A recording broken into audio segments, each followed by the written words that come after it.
Assalamualaikum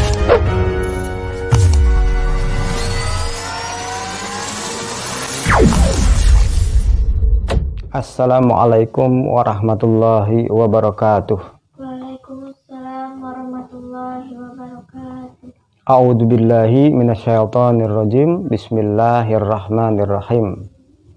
Kita sudah banyak bahas ayat ya di pertemuan-pertemuan atau di kesempatan-kesempatan yang lain, dari mulai surat Al-Qasas ya, surat ke-28 ayat ke-75.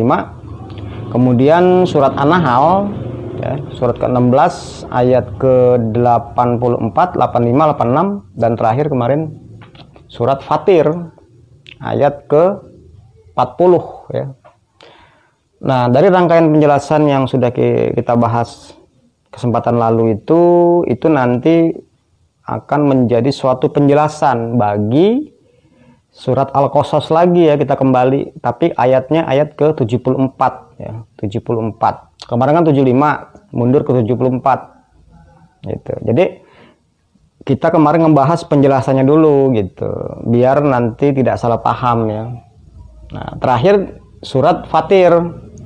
Inilah yang menjadi salah satunya menjelaskan surat Qasas ayat 74 ya. A'udzubillahi minasyaitonirrajim. Ini sudah kita bahas kemarin ya. Kita ulang lagi di sini biar nyambung lebih matang ya. Lebih matang. Qul ara'aitum syuraka'akumul ladzina tad'una min dunillah. Tegaskanlah oleh Anda itu yaitu Nabi Muhammad tentunya pertama ya. Kenapa Anda di sini? Karena setiap kata kerja itu selalu ada subjek ya. Nah, kata kerja perintah itu bagian dari kata kerja. Nah, untuk kata kerja perintah dan kata kerja larangan, subjek yang menjadi domir yang menjadi subjek pada kalimat kata kerja atau kata keterangan kerja itu menjadi sasaran perintah. Ya. Sasaran perintah pada kata kerja perintah. Contoh misalnya qul. Itu ada anta sebenarnya, artinya sasaran perintahnya kepada Anda, satu laki-laki Anda gitu. Kalau dia antuma, kepada antuma, kula ya kan. Jadi kula antuma gitu. Kalau antum kulu. Nah, ini kul berarti anta. Nah, anta yang dimaksud di sini adalah Nabi Muhammad tentunya pertama. Dan yang berikutnya adalah yang membaca ini atau yang disampaikan bacaan ini kepada Nabi Muhammad kepada sahabat dan para pengikutnya hingga akhir zaman yang membacanya. Jadi ketika kita membaca ayat ini, salah satunya itu harus menjadi rasa ya, menjadi rasa, yaitu merasa diperintah. Karena kita membacanya, kita sudah memahami kalau ini bentuk perintah gitu. Jadi kita baca, wah itu bentuk perintah, otomatis timbul rasa diperintah gitu. Nanti apa yang diperintahkan tentunya ada di kalimat selanjutnya ya. Isi perintahnya ya. Tegaskanlah, nyatakanlah atau katakanlah oleh Anda, ara'aitum syuraka'akumul ladzina tad'una min dunillah. Apakah kalian melihat?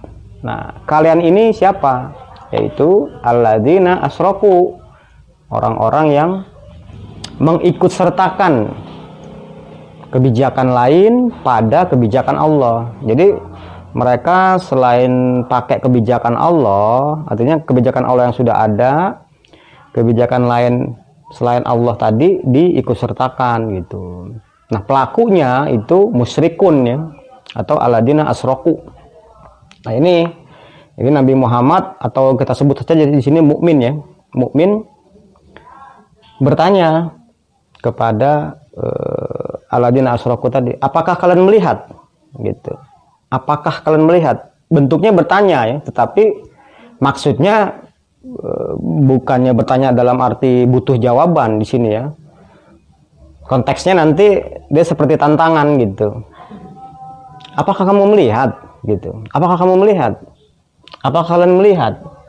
Syuraka'akumul ladzina tad'una min dunillah. Syuraka'akum, pentolan-pentolan kalian atau pemimpin-pemimpin yang kalian angkat, ya, yang kalian berharap pada mereka, yaitu dari selain ajaran Allah. Oke. Jadi apakah kalian melihat? Kalau mereka mah udah pasti udah melihat gitu. Tapi kalau ditanya lagi di sini, berarti maksudnya bukan bertanya. Gitu. Kadang-kadang di Quran begitu nanti ya.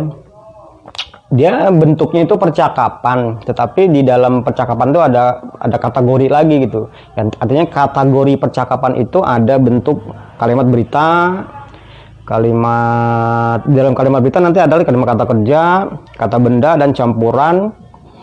Ada lagi perintah, larangan, bentuk kalimat kata tanya gitu. Soal maksud nanti kalau kata tanya misalnya tidak harus selalu perlu dijawab ya. Itu bisa bentuknya penyesalan, bisa maksudnya ya, maksudnya bisa penyesalan, bisa maksud mau diperintah atau perintah, bisa bermaksud melarang gitu. Tapi bentuknya itu bertanya. Seperti ini kan kata tanya apakah gitu. Tapi tidak perlu dijawab gitu. Ya kayak dalam bahasa Indonesia misalnya, apakah kamu mau begini-gini terus gitu. Nah itu kan bentuknya bentuk secara bahasa kan bertanya, tetapi sebenarnya melarang gitu ya, melarang kamu tuh jangan begini-gini terus hidup gitu, tapi menggunakan bentuk bertanya gitu. Nah begitu, itu sebagai analogi ya, di Quran tuh seperti itu. Jadi bentuknya bertanya, belum tentu bertanya yang sebenarnya dalam arti butuh jawaban, tidak perlu dijawab gitu. Jadi mau melarang aja pakai cara bertanya gitu.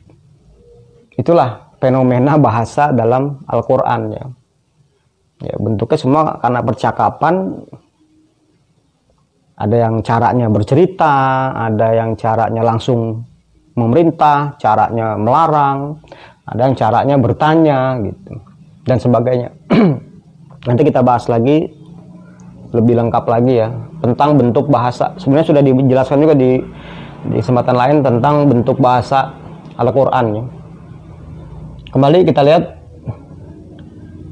apakah kalian melihat pentolan-pentolan kalian yang kalian berharap pada mereka, yaitu dari selain ajaran Allah. Aruni. Nah, ini perintah lagi nih. Perintah mukmin kepada alladzina asroku, tapi maksudnya bukan memerintah tapi meminta di sini maksudnya. Perlihatkanlah oleh kalian kepadaku. Ini ada antum sebagai sasaran perintahnya di sini. Tapi maksudnya meminta ya, minta diperlihatkan dong gitu. Aruni madza khalaqu minal ardi. Perlihatkanlah oleh kalian padaku apa yang mereka, di sini ada subjek ya. Khalaqu, mereka menciptakan dari bumi. Nah, mereka ini kembali ke sini. Yang dimaksud dengan mereka di sini adalah surokaakum tadi.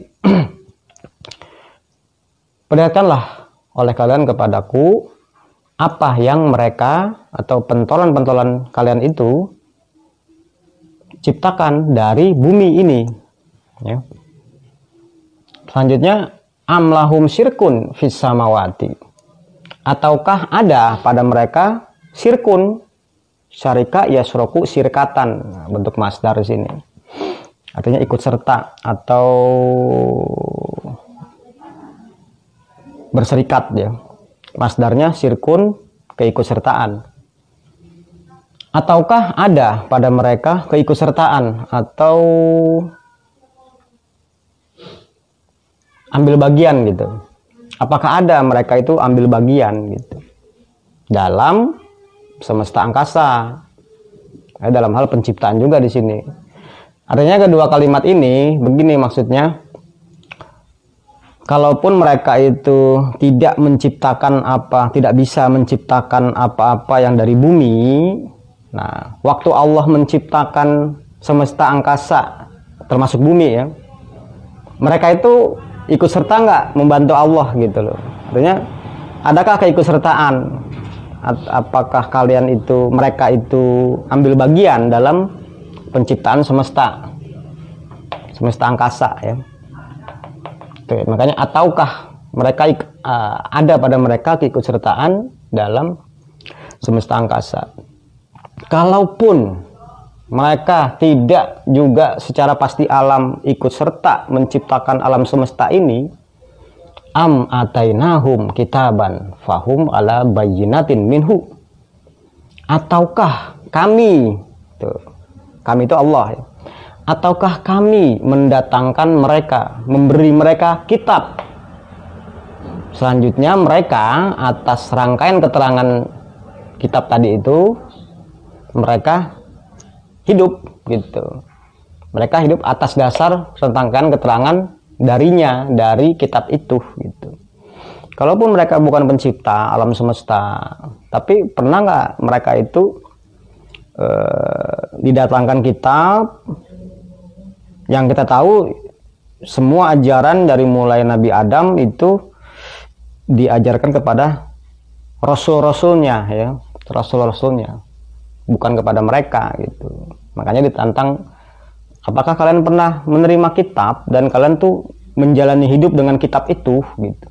Tentu jawabannya tidak ya, tentu jawabannya tidak pernah gitu. Nah, ini yang menjadi argumentasi yang kemarin kita sampaikan, argumentasi mukmin gitu.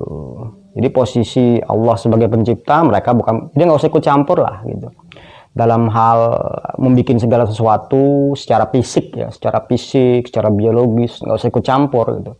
Termasuk juga dalam hal mengajarkan ilmu gitu.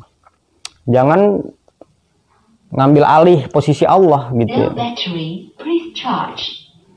Dalam hal mengambil alih posisi Allah sebagai yang mengajarkan ilmu ya, mengajarkan ilmu kepada Nabi Muhammad, kepada dan seterusnya. Kalaupun Nabi Muhammad mengajarkan khairukum man ta'allamal Qur'an wa 'allamahu, itu berarti sebagai pelaksana ya. Pelaksana, mengajarkan juga, tetapi hakikatnya, pada hakikatnya yang mengajarkan ilmu adalah Allah. Yang punya ilmu adalah Allah. Sumber ilmu adalah dari Allah. Bukan hasil ciptaan manusia yang dari dalam diri dengan cara intuisi timbul ide, timbul ilmu ya, atau hasil dari pengamatan manusia terhadap alam semesta secara fisik timbul ide, bukan seperti itu gitu. Tapi Allah lah yang mengajarkan ilmu kepada semua para rasulnya sampai kepada kita. Itu posisi seperti itu harus dipahami. Ketika berdiskusi segala macam, berdebat lah gitu, berhujah ya namanya itu. Nah, inilah hujah para mukmin. Ditegaskan lagi di sini dalam bentuk cerita ya. Kalau di sini kan, nah ini kan saya bilang tadi, Quran itu dalam hal menyampaikan maksudnya itu menggunakan cara ya, menggunakan cara. Sebenarnya kan nanti dijelaskan dalam surat Qasas lagi ya 74. Seruan itu maksudnya biar manusia itu menjadi abdi-abdi kehidupan menurut ajarannya. Tetapi dalam hal menyampaikan ilmunya ini, ilmu Allah ini kepada mereka itu dengan cara berbagai macam ya. Tadi dengan cara cerita. Ini kan ini lain lagi, cerita lagi di sini. Bal in ya'iduz zalimuna ba'duhum ba'dun illa gururan. Tetapi tidaklah mereka para pelaku zulumat menurut nasihatin menjanjikan yaitu bagian mereka kepada bagian yang lainnya kecuali tipu daya ya. Ini bentuk perintah bentuk berita cerita. Kalau ini permintaannya gitu. Nah, ini menjadi penjelasan surat Al-Qasas ya. Al-Qasas ya. Ayat ke 74 ya. Surat ke-28 ayat ke-74. Wa yauma yunadihim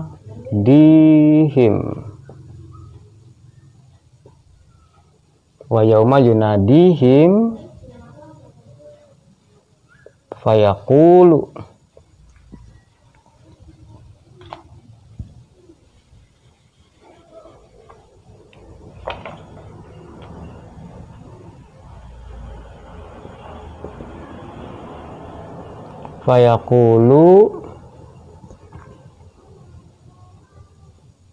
aina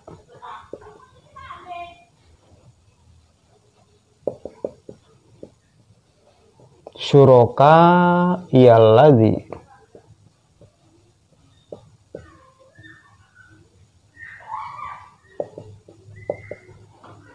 iyalladzina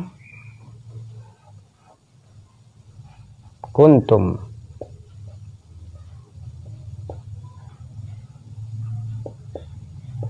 taz'umun.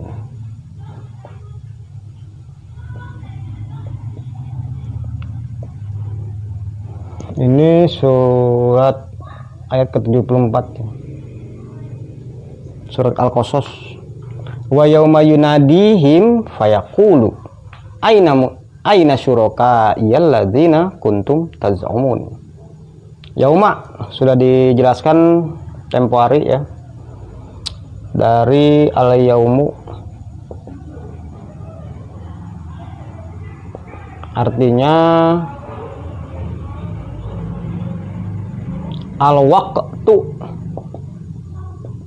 mutlaqon, al-waqtu mutlaqon, waktu secara tidak terikat. Mutlaqon itu dari tolako yatluqu, cerai atau berpisah atau tidak terikat. Kalau atlaqo yutliku itlaqon, ini penderita atau masdar ya. Itu yang menjadikan tidak terikat. Jadi ini kalau ini bentuk masdar menjadi secara tidak terikat. Artinya bisa kapan saja gitu. Berkaitan dengan waktu. Waktu secara tidak terikat berarti bisa 1 hari, 3 hari, seminggu, setahun, seabad dan seterusnya ya. Makanya konteks yang lebih tepat bisa diartikan sebagai periode. Ya, periode. Nah, periode ini posisinya zorofun li zaman. Artinya menerangkan waktu, menunjukkan keterangan waktu. Jadi pada waktu gitu. Pada periode jadinya. Yaitu pada periode yunadihim. Yunadihim ini dari nada yunadi,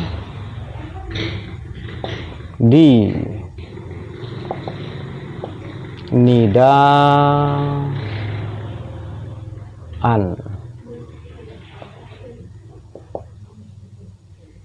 artinya menyeru.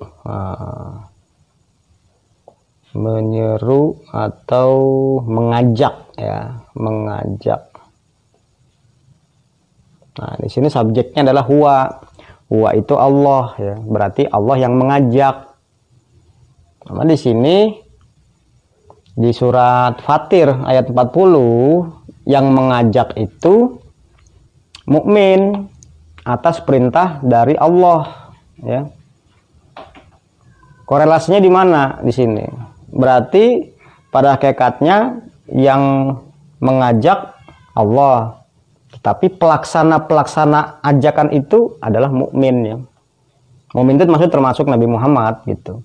Kita singkat saja mukmin gitu ya. Ini menyeru. Nah, di sini kan kelihatan di sini. Makanya kan di awal itu sudah dijelaskan, sebenarnya mau menjelaskan surat Qasas ayat 74, tetapi 75 dulu kita jelaskan, kita bahas gitu. Biar nanti penjelasannya sudah ada, baru bisa memahami ini gitu maksudnya. Pada periode di mana dia yunadihim, menyeru, dia Allah menyeru mereka. Fayaqulu, selanjutnya mereka berkata, dia berkata ya, dia lagi di sini. Dari kola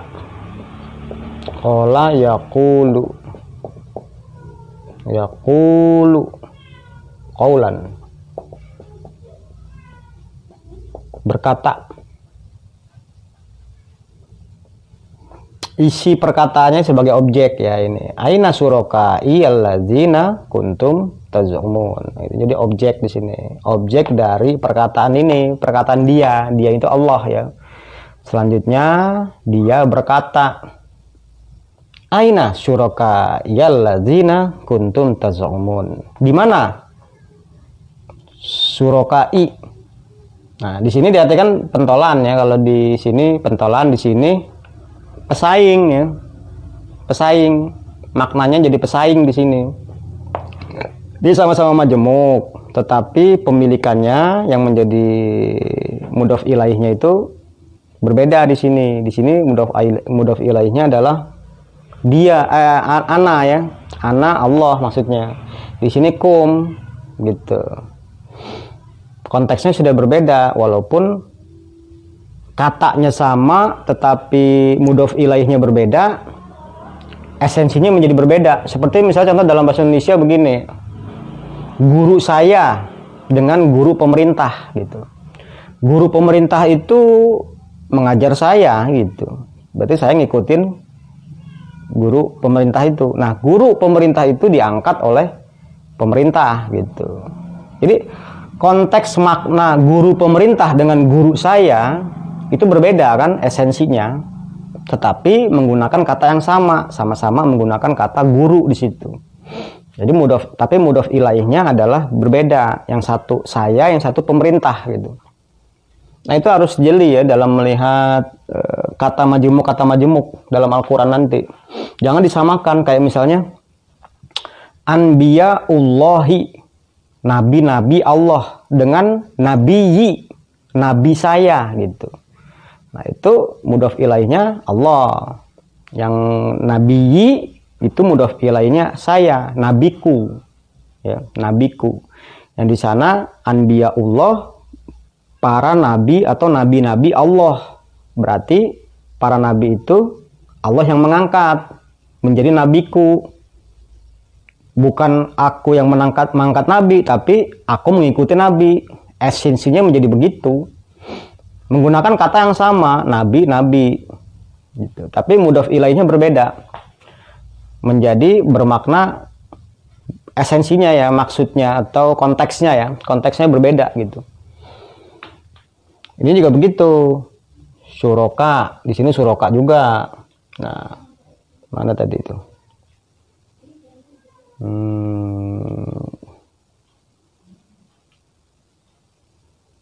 Syuraka ini syuraka akum ya, syuraka akum. Ini karena mereka yang mengangkat atau kalian yang mengangkat, jadi pentolan dia. Ini yang menjadi pentolan mereka menjadi pesaing Allah gitu.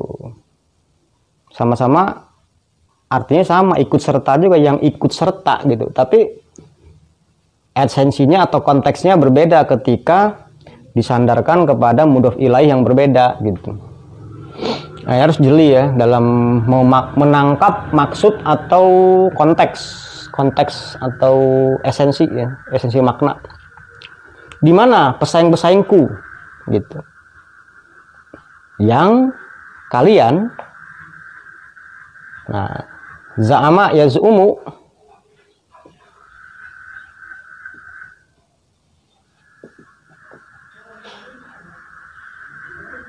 yaz'umu, za'man.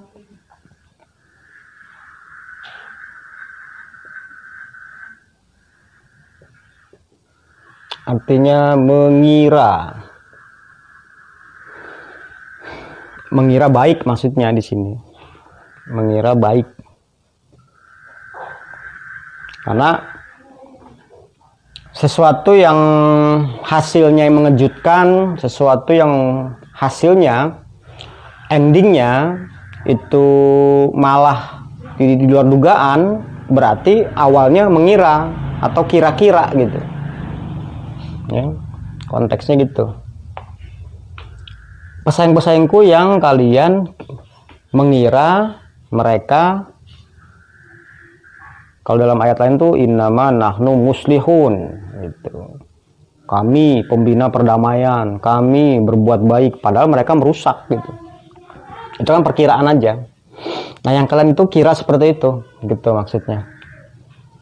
Nah, ini adalah cerita ya. Kenapa kita bisa katakan cerita? Ini bentuk kalimat berita gitu. Allah, jadi kita bisa sebut cerita Allah kepada kita gitu loh. Cerita Allah kepada mukmin, ceritanya begini. Nah, realisasinya ini perintahnya ya. Qul ara'aitum syuraka. Jadi ngomongnya di sini. Nah, buktinya contohnya banyak seperti Nabi Musa mendatangi Firaun, Yusuf kepada Firaun, ya kan, Nabi Muhammad kepada pentolan-pentolan Quraisy, kaum musyrikin yang pemimpin-pemimpinnya kan. Itu pembuktiannya gitu. Jadi ada cerita, ada perintah, ada fakta gitu ya. Ada fakta.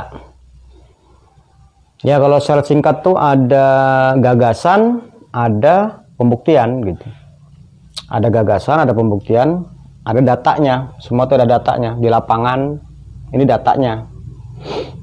Ini data di Qur'annya, data di lapangannya lihat hadis. Atau secara teori pembuktian, datanya juga ada di Quran, yaitu kisah Nabi Musa, Nabi Yusuf dan sebagainya ya. Cerita dilaksanakan perintahnya itu. Memang sih yang menyeru Allah di sini ya. Dia menyeru pada mereka gitu. Tetapi di sini diperintah. Kul. Seruannya apa? Aruni madza khalaqu. Ya. Salah satunya itu seruannya.